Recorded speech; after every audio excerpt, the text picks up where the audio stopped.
Some people are asking about the Jump Jump song. I'm not familiar with it either. My musical knowledge, went down the tubes with John Fogerty. So what is the Jump Jump song? Give me a bit of that one.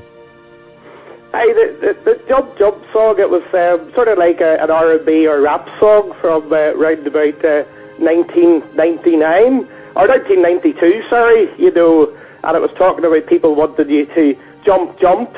So obviously the idea of that was, it is time for them to jump back into government. Yeah, but can you give us a line or two of it? Can you give me at least a verse? Well, I mean, I can Google it very quickly now. It'll only take me a few seconds to bring the lyrics up if you would like me to. But again, but bring up. But these are your lyrics. I want your lyrics as opposed to the lyrics that were the original lyrics of 1992. I'd like to hear your treatment of the song, because very much the reason that you're on the radio, and probably the reason you've been rejected by Radio Ulster, is because you have created this example of Spice Girls Stormont. Yeah, so no, it's great. I mean, all of this can be done on our mobile phones now. They really are very powerful devices, but it means that you can actually have teleprompter apps and things like that on your phone. And, I do have the lyrics on here, which were the teleprompter for that song. So, I can read them out to you now if you like, Frank. Yeah, but I don't want them read. I want them rapped. Oh, right. Okay. Jeffrey, jump. You should know that the public is not having anything today. As we stand, we're totally cross out and commence to make you jump. Sinn Féin will make you jump. Alliance Party will make you jump. The UUP will make you jump. The public has had enough. Quit trying to act tough. The EU called your bluff. ERG hadn't got the stuff to put up a challenge to the mighty EU. Tories have bowed down, that bird has flew. So Jeffrey, gather up your crew, because now know what to do. If you don't, your party's going to get screwed. Don't try it with this electorate. They're not in the mood. Try it and your party's getting booed. They're saying something, the DUP, and that something's pretty rude. Dear, oh dear. You wrote that before the election, and then the DUP went and did very well in the election, so they screwed you. No, that's not really accurate. What happened was the DUP had stayed exactly where they were, and the rest of the world moved on, Frank. All right. Gareth, thank you. What a talent he is. That's Gareth Burns, who complained very recently about BBC Radio Ulster not allowing him on anymore. But you see, our open door policy, a man like that, Jeepers, where would you get it? Right, this is the U105 phone-in. Good morning. You can have your say. 02890 333 105. That's the number here. You can call any time.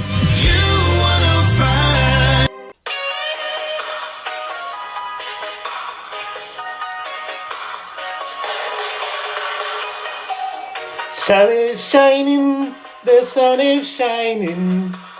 The weather is sweet. We've still no government. It's hard to believe. To the rescue, here I am.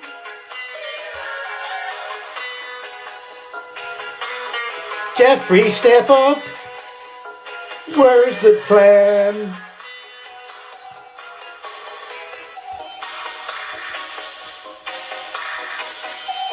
Where's your 5-point plan?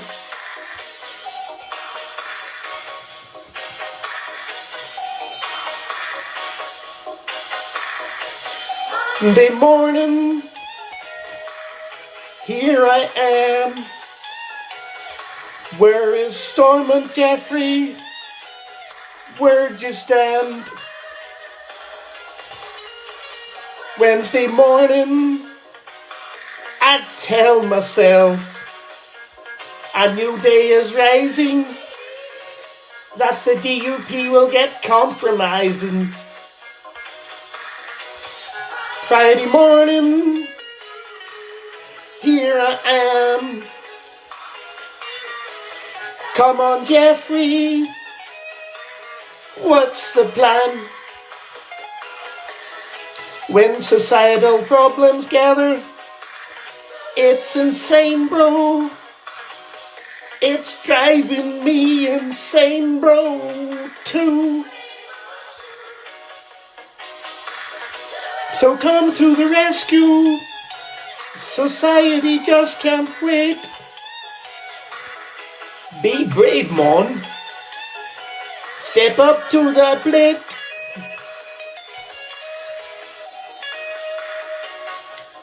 Let us lift our heads. Give our nurses raises. Government can't be dead. Please stop being lazy. That would take us to the 6th, which maybe in theory could have been the last day that this place was sitting before the main summer holidays. So obviously what I had really been hoping for was 4 working weeks of government before the summer to show that somebody is in charge of this place. And there should have been movement by now, because if there had been some movement, then maybe we didn't have extortion. And you can call it political extortion if you like, but extortion is extortion, and that is what Sir Geoffrey Donaldson is carrying out with his party, the DUP. Because if it hadn't have been extortion, then they would have done it by now. Hello, in the hotel of the DUP headquarters. It's quite a lot of space. It's not exactly some cars, even though this party is very much starting to increase populism now. We've just had Jonathan Buckley walk into the building, and it seems that the door is still very well varnished. Unfortunately, they've done a better job of putting Brasso on their door plan, so it seems a wee bit remiss for them to pick up on the fact that the door needs to be varnished, but they haven't actually gone to the trouble of polishing the label at the doorway. So that perhaps does show that behavioural attitude, a certain amount of complacency, and a lack of attention to detail. So how serious are these people really about car sharing? Earlier on we heard Sir Geoffrey Donaldson talk about a shared future. Do they really believe in a shared future? And even if they do start sharing power now, are they genuine about it? Do they actually want to share power? We shall see how the next couple of weeks develop. Thanks very much. Hello there, we're with the result of the new deputy leader for the Democratic Unionist Party. Paul Bradley had stepped down from that position, and I'm not sure what else the meeting today was for. There might have been other things happening, obviously, which would be quite interesting, but as part of the process, it was revealed to the media yesterday that it would involve an election of their deputy leader, and there only are 2 candidates, Gavin Robinson and Jonathan Buckley. Gavin Robinson, obviously the MP for East Belfast, and Jonathan Buckley, an MLA, one slightly more liberal and pragmatic than the other. Jonathan Buckley was endorsed by Jim Wells yesterday, even though you do kind of think he looks younger and he represents the younger generation, but we're not really entirely sure whether he has a fresh approach compared to some of the older leaders and MPs who are now sort of going into their late 60s and maybe even their 70s. I hope I haven't overestimated some of their ages, but some of them have been around for a very long time. And as I previously noted, do they believe in Brasso? Should they not have shone up their door plaque? They did manage to sort the varnish out, but they haven't shone up their door plaque, which still has the name of the late Dr. Paisley on it. So we are almost at a point now, unless there is movement in the next couple of weeks, that we will almost be back to 1968, and hence the fact that I have my plaque with me, which has 5 principles on it, in the same way as the original civil rights movement in 1968 began with the principles. And those principles are as follows: to bring back a speaker and the assembly, to have an executive for our budget and so many other issues that need to be resolved, to have a civic forum as per the Good Friday Agreement, to have a Bill of Rights for everybody in Northern Ireland, because the Loyalist and Unionist community need a Bill of Rights just as much as everybody else. And there he goes, and we look forward to finding out what the result is. The journalists have come out, Jonathan Buckley has come out, and we have Vicky Hawthorne from UTV a very small gathering of journalists here. You could hardly even call it a gathering because you could fit them into one telephone box. But, we have to see what happens here. I have not heard the result. I do not know whether the result has been confirmed or not. They are busy tweeting and texting on the corner, and we will see how it has gone. But Jonathan Buckley has left the building. I don't know whether Gavin Robinson was in the building in the first place or not. But anyway, back to the 5 principles. I had mentioned the Civic Forum. I had mentioned the Bill of Rights for everybody in Northern Ireland. And what we also need is sensitive and sensible political reform so that the Assembly will be more sustainable, so that democracy in general will be more sustainable for everybody in Northern Ireland. And thank you very much. All the best. Take care. Bye. Complete accident, I must confess. I did not know that Gavin Robinson's constituency office is literally around the corner from the DUP rather modest red brick headquarters, which still has a fairly well varnished door, but has a brass plaque that really could do with a bit of a polish up, and that kind of reflects the political party at the moment. They are not really being viewed in a very positive light by the vast majority of the population. So we still do not know who the deputy leader is, the replacement for Paula Bradley, but we do hope that the Westminster group in particular will start to follow a more positive agenda and stop holding the people of Northern Ireland back.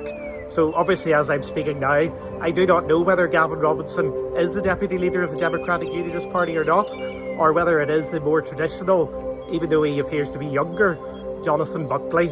So this is quite a fork in the road, if you like, just an indicator of what direction this party is going in, whether they really are in it for the long run, for running this place down, and whether that really will improve the case for unionism. I'm from a unionist background myself, by the way, but they really do need to move into a more positive agenda. And I don't want to say too much else because obviously I do not know the result, and I would like to be as encouraging as possible. So I will provide encouragement for no matter who the deputy leader is, but I will also say that we are in a very precarious situation, and it is now time for a positive and cooperative agenda across the board. Conciliation, confidence, cooperation, positivity, and a vision for the future for all of us together. Because Sir Geoffrey Donaldson talked about a shared future in the last 24 hours. How on earth will we have a shared future if these people will not embrace the institutions of democracy and the institutions of the Good Friday Agreement? Even though this party did not support the Good Friday Agreement originally, they do need to support the institutions of peace, because it is not just a political agreement, it is a peace agreement, and we are being reminded of it because this party systematically is undermining those institutions and is actually, whether they intend to or not, they are actually potentially undermining social cohesion as well. So let's all work together with a positive agenda and a positive future for the future. Thanks very much.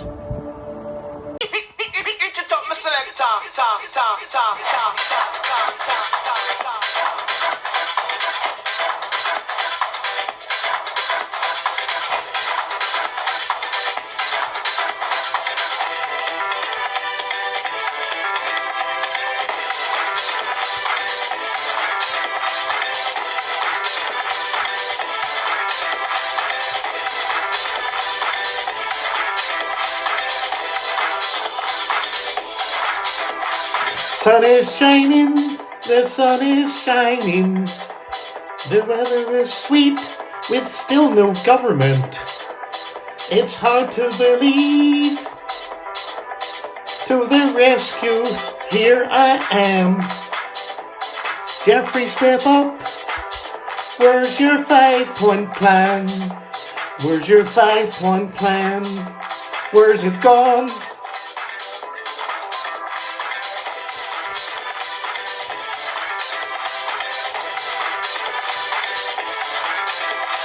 Monday morning, here I am. Where is Stormont Geoffrey? Where do you stand? Wednesday morning, I tell myself a new day is rising. that the DUP will get compromising. Friday morning, here I am. Come on, Jeffrey, what's the plan? When societal problems gather, it's insane, bro. It's driving me insane, bro, too. So come to the rescue. Society just can't wait. Be brave, mon. Step up to the plate. Let us lift our heads. Give our nurses raises. Government can't be dead. Please stop being lazy. Come on, mon. Do you believe? Do you? Obviously, there's public money going into this, and it has to be viable, and therefore there needs to be a steady stream of visitors to a facility like this. And Patrick is quite right that some of these will be coach visitors who will be away in half an hour, but that is what our tourist market is at the moment. We have 160 cruise ships coming in. This would provide a steady stream of visitors, maybe even 5 or 6 coach loads per ship. And that would be a steady income for these gondolas for 5 months of the year, because we have about 1 cruise ship per day at the moment. And a lot of these are Europeans and American tourists. And what they're going to do when they're up that gondola looking over that superb view is they're going to say, gee, Harvey, Ireland is gorgeous. We're definitely going to come back here for another trip. And then all of a sudden, a certain percentage of those thousands of cruise ship passengers will book a holiday in the Saleve Donard Hotel and will be walking up the promenade in Newcastle. So he is very, very short-sighted. And my final point, Frank, is how many of us have been stuck in a traffic jam on the way into Newcastle? Newcastle only has a certain capacity, and I wish them well with all their small businesses. I hope they have a really good summer in this lovely weather that we are having. But those thousands of people who will be on these gondolas, the reality, Frank, is that they wouldn't have even been in the centre of Newcastle anyway. Yeah, but the thing, Patrick makes that point, and you reinforce his point. That's a negative in relation to the gondola, because if you're going to Newcastle for a ride on the gondola, you're definitely going to add to the traffic congestion in and around the town. And if there are a significant number of coaches going to the gondola location, they're going to be on the promenade in Newcastle en route to the facility. So it is going to lead to traffic mayhem in Newcastle. Well, it depends on the flow of traffic. Donard Park can be reached without going through the one-way system, so I mean they can go round in a loop. No drone zone. So make of that what you will. It would be nice to have some drones in here, whether they were actually doing anything or not. But at the moment, it just seems a bit empty. Even though I know it is occasionally used for all party groups, and the MLAs do use the offices as well, etc. And obviously there's lots of tourists going around and having a look at the main building. But anyway, another Thursday went by. Also 2 weeks after the last meeting with the head of the civil service. Is this a pattern? Are they actually going to start meeting every 2 weeks? Thought it might be every 1 week, but every 2 weeks would still be better than nothing at all. Some positive vibes, and potential negotiations underway, or a potential framework underway, with the caveat obviously that we are relying on one political party to cooperate so that everybody else could operate, and that was hinted at. Also a couple of way markers, such as the 20th of July, which is the last date that Westminster meets. Needless to say, if we calculate back, the Assembly couldn't have even had a recess day 1 week before then, the 13th, because obviously that is sort of part of the holiday period that we have over here, needless to say. I mean, get the money now, and that's the most important thing. And a very quick question off the side of it. Are you going to go in anytime soon? Who's going to fix this issue? Well, the Prime Minister knows what needs to be done. and we hope that he will see reason and he will see sense, and that our Secretary of State, who has been glaringly absent at things like this and talking to ordinary folk, should see sense. What are you filming me for? I'm filming you because I want you to interview me. If you don't interview me, then I will keep on filming you and interviewing you, Brendan. Is the BBC biased against protest? Are you actually trying to stop democratic protest? Do you just handpick issues? Brendan, don't walk away from me. Why are you refusing to interview me? You're proving my point. You are proving my point, Brendan. This will be put on social media. Come back here now. The BBC is involved in censorship. They are not wanting to promote democratic protest in Northern Ireland. They are afraid of the effect that protest will have. They handpick certain issues. They only have the most vulnerable people on in society. They have the most extreme people on in society. But those who are in between, who do not actually get a chance to state their protest, do not actually get on air. And then what happens is we have increased apathy. We have increased indifference. And the media is actually contributing to this apathy and indifference because they still follow the old polarised system, just in parallel with the political system. They are two sides of the same coin. The old binary system continues to operate. That is why we need political reform, and that is why we need reform of how the media reports how things are done in Northern Ireland. And that does actually bring into question whether we do need to have 5.5 hours worth of news on Radio Ulster before we have our drive time show. Do we not need more variety in the media? Can we not consolidate the news, the political coverage and the current affairs? Because after 20 years, instead of it bringing us out from ourselves, it is actually beginning to bring us out against each other.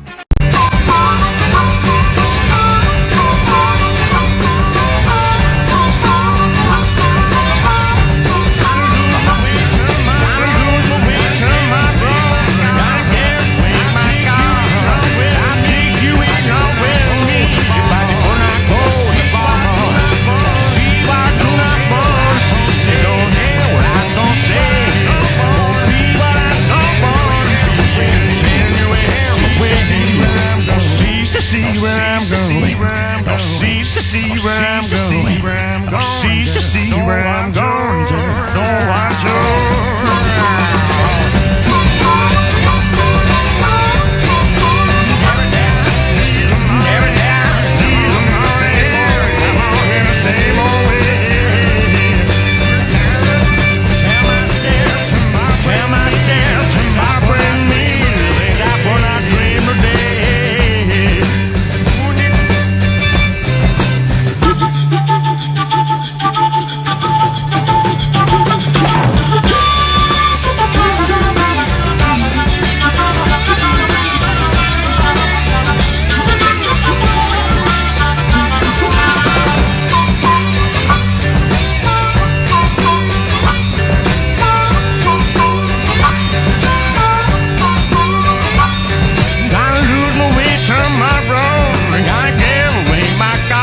going.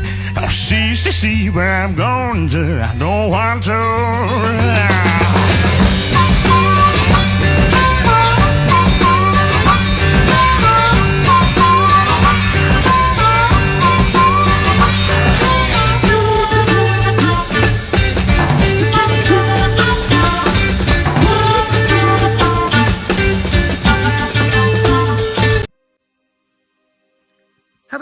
Just heading up to Carson's statue up at Stormont here, and I think the special educational needs campaigners are just out of Parliament buildings now, and I think maybe they're heading over to their coaches now.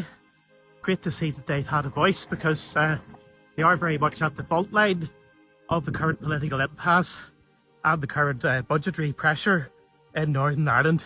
So I hope it's gone well for them. Certainly didn't want to upstage a specific issue, but I'm arriving just as they are leaving, and I'd go to stand at Carson's statue and give the coaches a wave and wish them well and hope that we will have our democracy back, maybe even this week or next week. Any later than that, it is going to look absolutely ridiculous because, you know, they're almost making a mockery of democracy and a mockery of a management of Northern Ireland for the ordinary everyday people, and an improvement of our society, a development of our society, and a more, you know, coherent and prosperous and positive way of doing things. Thanks very much. Hello there, everybody.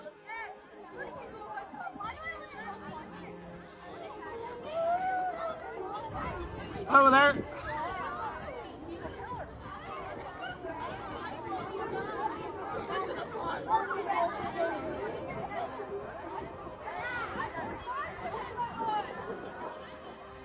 It seems to have been a very well organised, you know, day of protest. It's great to see that there has been media coverage for it, because sometimes we feel that the media does not actually want to cover, you know, protest in Northern Ireland, and maybe sometimes that is a contributor to the current political impasse.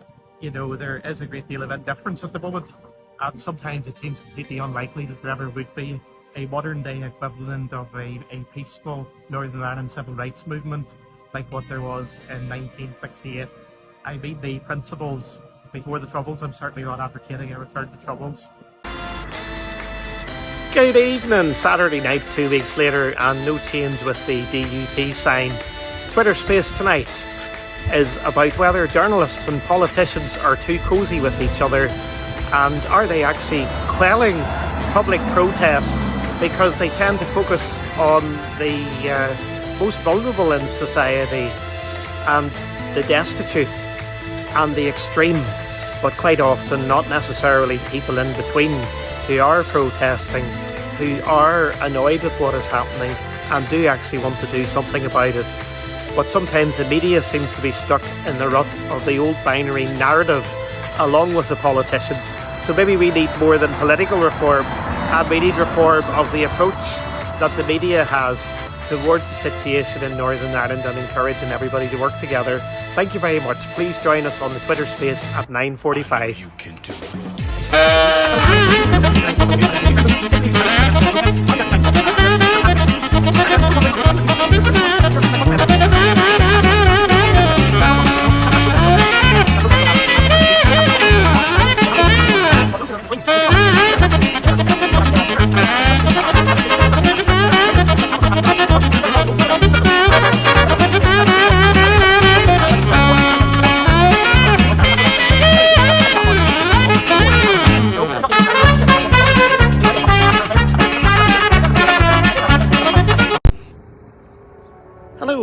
Welcome to the most easterly part of Ireland, not very far from where I live, and it's kind of a hazy day. We've had a wonderful spell of sunny and warm weather over the last 3 weeks. There were thunderstorms on the other side of the water over in Galloway yesterday, but we escaped them. You might even be able to hear in the background motorbikes practicing in Kirkeston Racecourse. So that sets the scene amidst us almost into the main summer holiday period. We have 3 working weeks left, including this week, before the main summer holiday period starts in Northern Ireland. Quite disappointing really, because we would have liked to have had our government back at least for a few weeks, you know, after the local government elections. But one party is holding us back, and a lot of us have done everything that we can. Personally, I was up at Stormont on Special Place in Hell Day with my friend Patter from West Belfast. We have been to DUP constituency offices. I was at Jeffrey Donaldson's office back in October, you know, on a Saturday, protesting against the Northern Ireland Assembly being held up. We even had masked minders, in inverted commas, on the other side of the road, standing there to try and pose some kind of a threat. I have no idea who they were and what they were doing there, but that was not very inviting. It is now time for this party to truly embrace democracy, whatever the first word of their name is democratic. Enough is enough. And we are actually more disenfranchised now than what we were in 1968 at the start of the civil rights movement. And I'm emphasising 1968 rather than 1969. I'm certainly not advocating a return to any troubles, but I'm just saying that the vacuum that is being created is actually comparable whenever we actually have a large section of the population being disenfranchised, actually this time regardless of whether they own property and regardless of whether they can get onto the electoral register. Everybody can get onto the electoral register if they want to. And, we saw a low level of participation in the recent council elections simply because we do not have functional government as a result of one political party, and they were also partially responsible for the previous impasse, even though I do not endorse the impasse from that other political party either. But this is a very serious situation now. The indifference is huge. It has gone past apathy. It's actually worse than apathy. And it is now time for them to see sense and at least get in for 2 working weeks before we move into the main summer holiday period. Because I do feel that there is going to be a perception amongst the wider population that absolutely nobody is in charge of this place, and that will create an even bigger vacuum. And it's all to do with what we can see out there.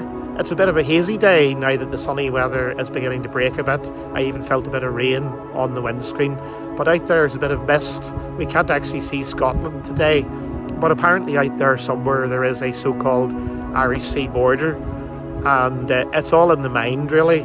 All that's in my mind at the moment is the lovely view and the sound of the seagulls flying around, and as I said earlier on, the buzz of the motorbikes practicing at Kirkeston Racecourse a few miles away. So it is now time for everybody to wise up. It is now time to show that we can deliver democracy in Northern Ireland, that we can represent all of the people in Northern Ireland, that we can work together, and that we can have a peaceful summer and a productive autumn afterwards for everybody. Thanks very much. Take care. Oh,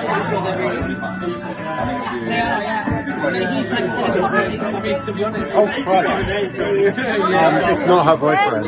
No. No, it's not. Can we spread that? Right, let's make sure that gets It's for party. It's also ends up in an ad and also Instagram Live. As long as we don't scream it, we're like.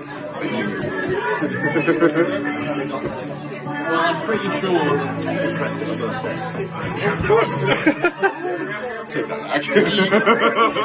Laura? What do you think of this? Laura!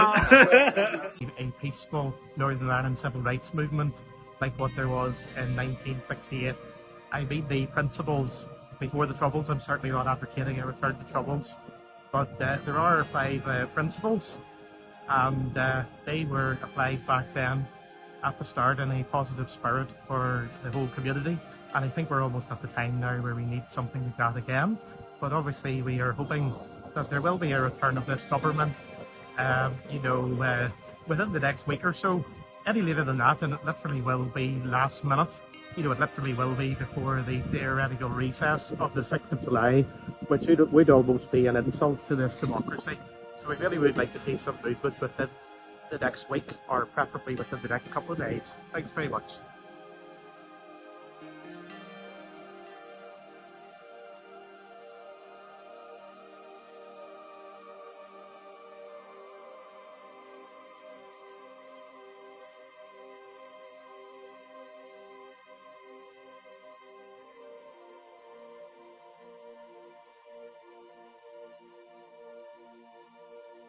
And the Secretary of State had just announced he tasked civil servants here to look at hiking water rates, etc., etc. And one elderly lady came over to me and said, and while the Secretary of State is threatening that, I'm sitting at home. Really, the Secretary of State. Could we see DUP go back in after recess? Well, those are questions that are not for me, but actually, the answer is always the same. We want this place restored. We believe in devolution, and we believe that working with people closest to people is best for Northern Ireland and best to make Northern Ireland work and prosper. We need to do that on a firm foundation, and that does mean dealing with the issues of the protocol as well as those issues of the budget. Okay, Diane, thank you very much. Thank you. Diane, just one last question. I know this is off the top again. Just when I got you, we spoke about this on the morning show this morning. The chair of the NI Affairs Committee, Simon Hoare, he's met with paramilitaries. That's revealed in the last couple of days. People will remember a number of summers ago the footballer Marcus Rashford campaigning on this issue, and he took it right to the top. He went into number 10 and he made the case. He banged the table and he said this is unacceptable, and he actually changed government policy and got a lot of credit for it. Where's the hullabaloo at Stormont? Where's the fuss? Where is the campaigning to actually turn this situation around? On the way up the road quite late, probably not looking the best. Haven't had a shave for a couple of days, but not to worry. Still enjoying these long days. Beginning to shorten slightly now, but still great to have the brightness until after 10 o'clock, even though it is a bit cloudy this evening, but you know what I mean, it's nice to have the daylight well into the evenings. But anyway, it was sort of touch and go whether to do a video this week. I was glad to hear from Gareth Gordon, BBC News, yesterday evening that the weekly meetings have been going on with the senior civil servants and the head of the civil service, with our party leaders and senior party members.